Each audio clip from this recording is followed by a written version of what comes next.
अभयराम यादव सभा, रमेश सैनी जी चेयरमैन साहब, सुरेश सैनी प्रधान सैनी सभा, यहाँ पर पहुंचने पर उनका भी बहुत बहुत धन्यवाद। और जो माला के लिए हमने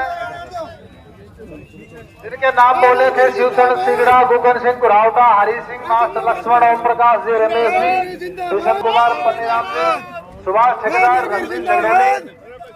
हरियाणा का बब्बर शहर जिंदाबाद, जिंदाबाद, हरियाणा का बब्बर शहर जिंदाबाद, जिंदाबाद, हरियाणा का बब्बर शहर जिंदाबाद।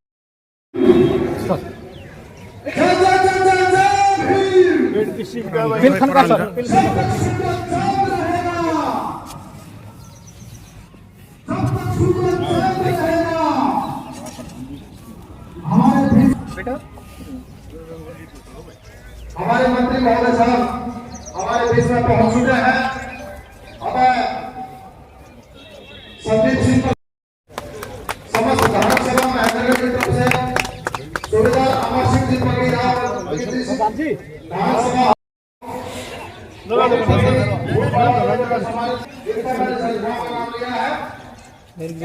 ले भाई ले भाई एक ले दो ले।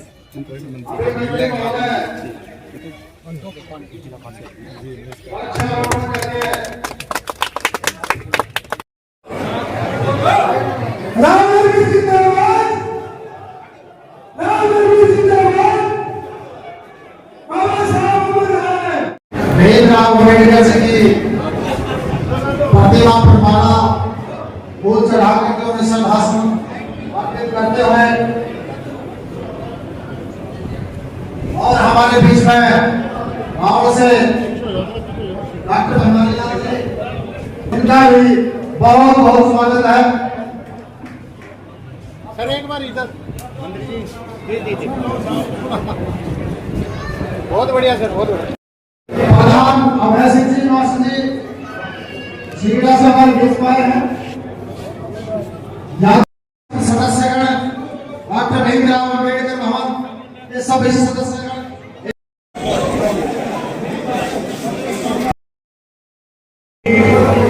भाई बनवारी लाल जी, सीताराम जी, सम्मानित मंच और इस सभागार में उपस्थित सभी सम्मानित बुजुर्गों, माताओं, बहनों, नौजवान भाई, आज बाबा साहब का जन्मदिन है। मैं अपनी तरफ से, सरकार की तरफ से नमन करता हूं और आप सबका आभार व्यक्त करता हूं कि शुभ दिन के अवसर पर आप सब लोग यहाँ इकट्ठे हुए।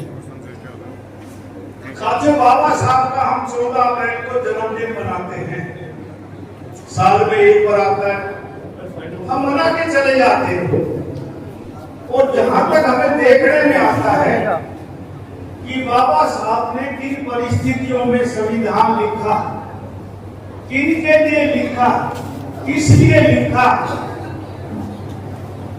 मन में नहीं सोचते बाद में उसकी कि एक ऐसी राजनीतिक सामाजिक परिस्थिति जब देश आजाद हुआ, सदियों की गुलामी के बाद, लाखों बलिदानों के बाद देश आजाद हुआ। आजादी के बाद इस देश को सुचारू रूप से चलाने के लिए कानून की, संविधान की आवश्यकता पड़ी, तो बाबा साहब भीमराव अम्बेडकर जी ने संविधान की रचना की। इतना बड़ा देश, इतनी जातियां, इतने धर्म, इतने राजा रजवाड़े, उन सबको एक कानून में, एक संविधान में पिरोना, उस समय के हालात को आप देखो कि कैसा संविधान बना है। देश के तकरीबन 80 साल आजादी के होने वाले हैं, उन्होंने एक ऐसा संविधान दिया जो आज देश को विकसित राष्ट्र बनाने की तरफ अग्रसर है। ऐसा संविधान बाबा साहब ने दिया। साथियों, आजादी से पहले हर आदमी को वोट डालने का अधिकार नहीं था। हम तकरीबन लोग जितने यहाँ सभागार में बैठे हैं, मेरे को नहीं लगता एक भी आदमी आजादी से पहले पैदा हुआ होगा। कोई आदमी यहाँ नहीं। हम लोगों ने किताबों में पढ़ा, बुजुर्गों से सुना, जिन लोगों ने गुलामी भुगती है वो आजादी की कीमत जानते हैं। जिन्होंने गुलामी नहीं भुगती वो आजादी के रूप में उन्होंने जन्म लिया, गुलामी देखी नहीं। सदियों की गुलामी के बाद ये देश आजाद हुआ।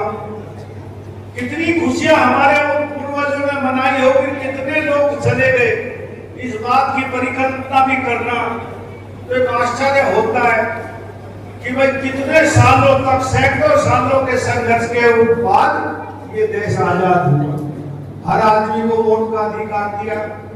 और हमें तो पुराने जमाने में आज से 40 साल पहले जो होश संभाला तो बड़े बूढ़े बताया करते थे कि जो बड़े गांव के आदमी होते थे, दूसरी जाति के आदमी होते थे, दलित समाज के लोगों को उधर बैठने भी नहीं दिया जाता था जिधर से हवा आती थी। ऐसी परिस्थिति, खाट के ऊपर नहीं बैठने दिया जाता था, उस मटके में पानी नहीं पीने दिया जाता था जो सब समाज के लोग पानी पिया करते। लेकिन बाबा साहब ने कहा कि शिक्षित बनो, छुआछूत मिटाओ, वो एक नारा दिया। मैं एक ऐसे परिवार से आता हूं, मेरे दादा राम मोहन सिंह जी, जिन्होंने आजादी से पहले शिक्षण संस्थान बनवाई साहिवाल में और एक नारा दिया, education is first, education is must, और बच्चों को पढ़ाने का भी। और जहां तक छुआछूत का संबंध है, आजादी से पहले, आज भी मैं कह सकता हूं इतने राजनीतिक घराने हैं, आज भी सभी जातियों के लोगों को कोई भी राजनीतिक आदमी और कोई भी धनाढ्य आदमी अपने यहाँ हुक्का चाय पानी नहीं पिला सकता। चाय पिला देंगे आपको, लेकिन आज भी किसी के हर एक के घर में जाके दलित समाज के लोग आज भी हुक्का नहीं पी सकते। मेरे दादाजी ने आजादी से पहले सभी समाज के लोगों का एक हुक्का पानी पिया। सोचिए उस परिस्थिति में उनके ऊपर क्या बीती होगी। बड़े बड़े समाज के प्रमुख लोग, इज्जतदार, बड़े बड़े साफा वाले लोग आते थे, कहते थे बाबू मोहन सिंह आपने क्या काम कर रखा है कि भाई ये हरिजन आदमी या गरीब शेड्यूल कास्ट आदमी हुक्का पी रहा है, भाई हम पी रहे हैं, लोग उठ के चले जाते थे। लेकिन हमारे दादा कहते थे जिसने पीना है वो पियो, नहीं अपने घर जाके पियो, मेरे यहाँ तो सब आदमी पिएंगे, सबका हुक्का पानी रोटी चाय इकट्ठे होती थी। आज तो बहुत छुआछूत कम हुई समाज में, लेकिन आज भी है। आपको रोटी खिला देगा, चाय पिला देंगे, लेकिन हुक्का एक साथ आपको, मैं बहुत से गाँव में दौरा करता हूँ, आज भी दलित लोगों को, सामान्य लोग, वर्ग के लोग आज भी हुक्का नहीं पिलाते। मेरठ में भी ये रीति रिवाज आज भी होगा। लेकिन उन परिस्थितियों में उन लोगों ने समाज का मुकाबला करते हुए, छुआछूत को खत्म करते हुए इस चीज को अपनाया। साथ में ये कहने आया हूं कि बाबा साहब ने नारा दिया था कि शिक्षित बनो, तो अपने बच्चों को पढ़ाओ कि दुनिया में इससे बड़ी ताकत कोई नहीं जो कलम की ताकत है। हमारे आने वाली नस्लें जब शिक्षित होंगी तो विकसित राष्ट्र अपने आप बन जाएगा। ने नारा दिया कि भारत 2047 में विकसित राष्ट्र बनेगा। विकसित राष्ट्र का अकेला सपना आर्थिक, हम इतने ट्रिलियन हमारी इकोनॉमी होगी, हम दुनिया के चौथे मुल्क होंगे इकोनॉमी में, तीसरे हो जाए, दूसरे हो जाए, लेकिन जब तक हम शिक्षित नहीं होंगे तब तक उस तरक्की में हमारा योगदान कम रहेगा। इसलिए जब तक 100% साक्षरता, 100% समझदारी, वैसे आज भी दुनिया में जितने विकसित राष्ट्र हैं उनमें दिमाग हमारा है। हिंदुस्तान के बड़े बड़े इंजीनियर, बड़े बड़े डॉक्टर्स, बड़े बड़े साइंटिस्ट बाहर मुल्कों में काम करते और नए नए आविष्कार जो करते हैं उसमें भारत की हिस्सेदारी, भारत का दिमाग होता है। लेकिन क्योंकि वो विश्व विजेता है, विश्व शक्ति है, और दुनिया में मेरा एक मानना है कि जब देश आजाद हुआ तो खाने का पूरा अनाज हिंदुस्तान में नहीं होता था। जब हम थोड़े होश संभाला तो अमेरिका से और ऑस्ट्रेलिया से गेहूं आता था, आपको भी याद होगा साथियों। आहिस्ता आहिस्ता इस देश के किसानों ने इस धरती का सीना चीर कर पैदावार बढ़ाई, हरित क्रांति लाए, देश के आदमियों का पालन पोषण करने लगे, खनिज पदार्थों की कोई कमी नहीं छोड़ी। लेकिन अकेले किसान से देश विकसित नहीं हो सकता। जितने भी दुनिया में मुल्क हैं, हिंदुस्तान की आबादी दुनिया में सबसे ज्यादा है, क्षेत्रफल में 7वें नंबर पर है, लेकिन छोटे छोटे मुल्क आज विकसित राष्ट्र हैं। ये जितने विकसित राष्ट्र हैं ये कृषि पर आधारित नहीं है, टेक्नोलॉजी के आधार पर हथियार बनाते हैं, दुनिया को लड़ाते हैं, दुनिया पे हुकूमत करते हैं। टेक्नोलॉजी दिमाग हमारा, लेकिन पैसा वो खर्च करके टेक्नोलॉजी वो ले जाते हैं। इसलिए जब तक आप लोग अच्छे नहीं पढ़ेंगे, आप लोग इंजीनियर नहीं बनेंगे, डॉक्टर नहीं बनेंगे, साइंटिस्ट नहीं बनेंगे, इस देश का सपना 2047 में विकसित राष्ट्र का पूरा नहीं होगा।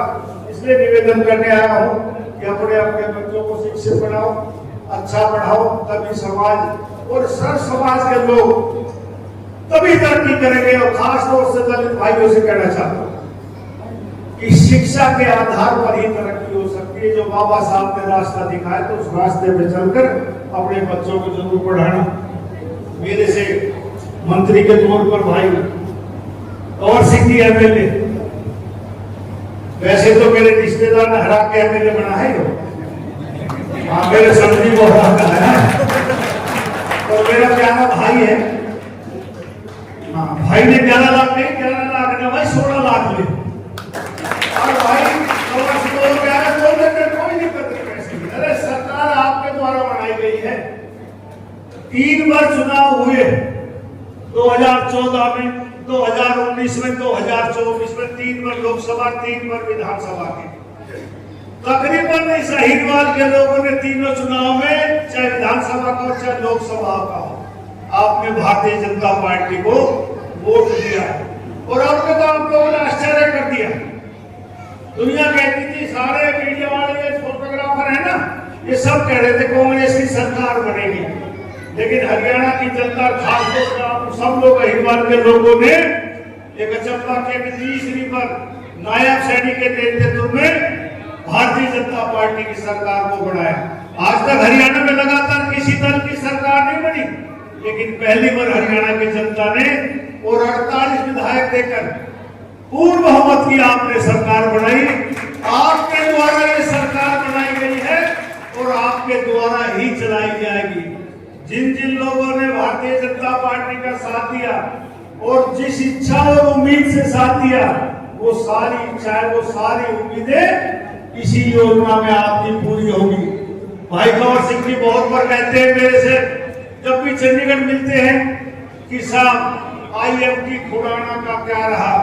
मैं आज महेंद्रगढ़ में आया हूं, इसलिए आपसे बता के जाता हूं कि साथियों, सुप्रीम कोर्ट का एक फैसला है, जो पंचायत की जमीन है वो थर्ड पार्टी को हम नहीं दे सकते। कानूनी अड़चन है। मनोहर लाल जी यहाँ पत्थर लगा के गए बताए। यदि ऐसा हो सकता तो मनोहर लाल जी ही बना देते। मैं जब भी कंवर सिंह जी मिलते, मैंने कहा कोई जमीन आइडेंटिफाई कर लो जहां लोग देने को तैयार हो। मैं HSIDC के आदमी भेज देता हूँ, एक कीमत तय करवा दो। सरकार जमीन एक्वायर नहीं करेगी। किसानों की मर्जी से यदि किसान जमीन देना चाहेंगे उचित भाव पर, तो एक फैसला करके आप 1500 एकड़ जमीन दुआ दो। जब कंवर सिंह जी जमीन दुआ देंगे, उसी के 1-1.5 महीने के अंदर IMT की स्थापना महेंद्रगढ़ में हम कर देंगे। 2014 से पहले इस महेंद्रगढ़ का हाल देखो जिले का, और आज देखो 11 साल में कितना आमूल परिवर्तन हुआ है।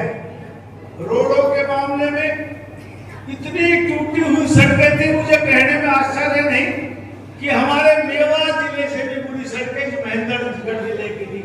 लेकिन भारतीय जनता पार्टी की सरकार आने के बाद आज महेंद्रगढ़ जिला चंडीगढ़ से इतना नजदीक हो गया कि और जिले दूर हो गए।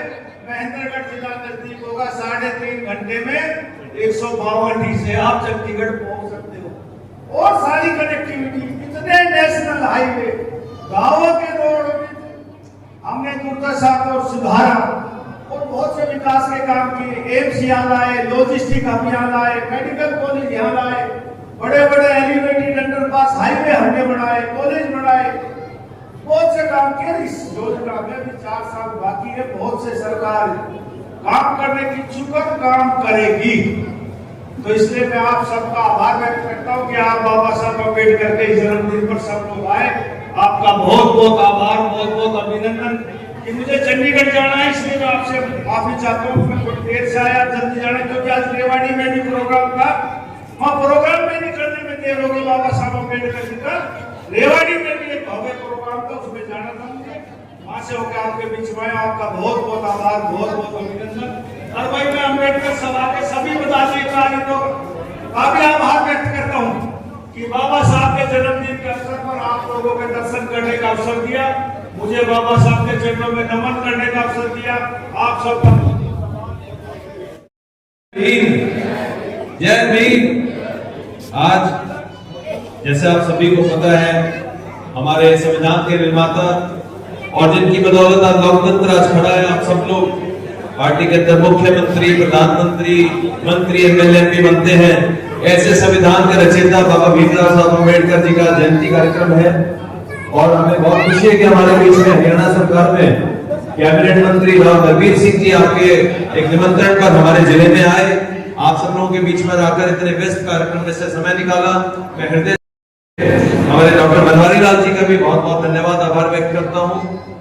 हमारे पूर्व विधायक सीताराम यादव जी, महाराज ऊंचाईनाथ जी, हमारे मंडल के अध्यक्ष संदीप जी और दीपिका जी, समस्त समाज के हमारे प्रधान, अम्बेडकर सभा के भी इधर के जितने भी लोगों ने कार्यक्रम आयोजित किया और जितने मौजूद लोग सम्मानित मंच में सभी लोग आप उपस्थित हैं, आपका हृदय से आभार। देखिए, बाबा साहब भीमराव अम्बेडकर जी का जो जीवन परिचय है किसी का भी मोहताज नहीं है। सभी लोगों को पता है उनका इतना बड़ा योगदान भारत के संविधान लिखने में, लोकतंत्र में, जिसकी बदौलत हम दुनिया का सबसे बड़ा लोकतंत्र है। और आपको जो वोटिंग का राइट दिया, चुनाव मत अधिकार डालने का दिया, आप अपने पार्षद चुनते हैं, अपने एमपी चुनते हैं, एमएलए चुनते हैं, सभी का जो आपको इतनी बड़ी जो शक्ति दी वो बाबा साहब भीमराव अम्बेडकर जी की ही देन है। हम सब लोग उनका दिल से ऋणी हैं। और भारतीय जनता पार्टी की सरकार ने, मोदी जी की सरकार ने, आने के बाद हरियाणा की सरकार ने जितने भी हमारे महापुरुष हैं उनकी जयंती मनाने का कार्यक्रम जो राज्य स्तर पर भी किया, उसके लिए हम हृदय से आभार करते हैं कि आपने सभी महापुरुषों को सम्मान अर्पित किया। और किसी भी समाज के महापुरुषों उनकी जयंती मनाई जाती है। और आज के दिन में हम हमारे आदरणीय अतिथियों को सुनने आए हैं। मैं जिले की तरफ से, भाजपा परिवार की तरफ से, समस्त कार्यकर्ताओं की तरफ से प्रत्येक व्यक्ति का मैं यहाँ पर आभार व्यक्त करता हूँ। माननीय कैबिनेट मंत्री जी का, राव नरवीर सिंह जी का भी मैं आभार व्यक्त करता हूँ कि आपने इतने व्यस्त कार्यक्रम में से हमारे लिए समय निकाला। मैं ज्यादा समय नहीं भी लूंगा और मैं एक बार, जैसा कि मंत्री जी का भी आदेश है, मैं सभा के प्रधान से भी एक बार निवेदन करूंगा कि वो अपना मांग पत्र जो भी है, काम की बात भी कर लो, आप आगे मांग पत्र भी अपना एक बार पढ़ दीजिए। आपका बहुत बहुत धन्यवाद, बहुत बहुत आभार।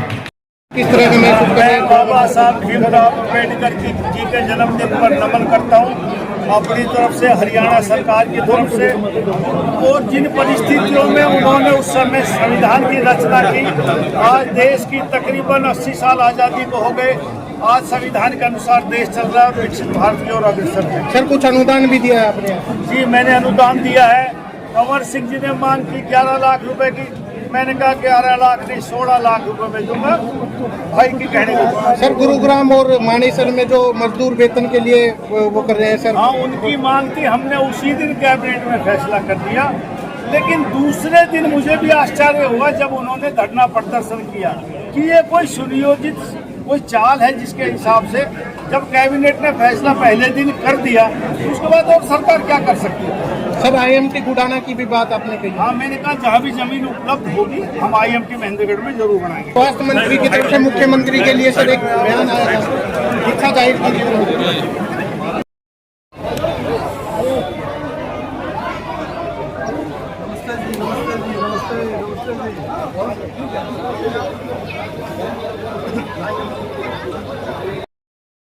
आईएमटी बनवा दे काका, फिर बाद में कौन आऊंगा।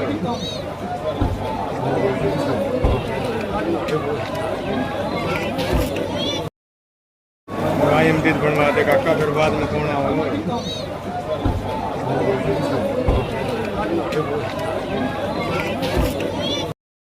नमस्कार, आज मौजूद रहे अम्बेडकर भवन में। तस्वीरों के माध्यम से आप देख पा रहे हैं हरियाणा सरकार में कैबिनेट मंत्री राव नरवीर सिंह कार्यक्रम से स्थल से जाते हुए आपको यह दिखाई दे रहा है। आपको बता दें, तमाम जो मांगे थी वो यहाँ पर अम्बेडकर स्मारक समिति की तरफ से रखी गई थी और उन पे जो मांगे हैं वो इनके द्वारा मानी गई है। इसी के साथ साथ आपको बता दें IMT को लेकर कही गई बात पर इनका कहना है कि जैसे ही ज़मीन मिलेगी तो 1.5 महीने के अंदर IMT का कार्य है वो भी शुरू कर दिया जाएगा। हालांकि IMT एक ऐसा मुद्दा है जिसे चुनाव के समय अगर बातचीत कर लें तो सिर्फ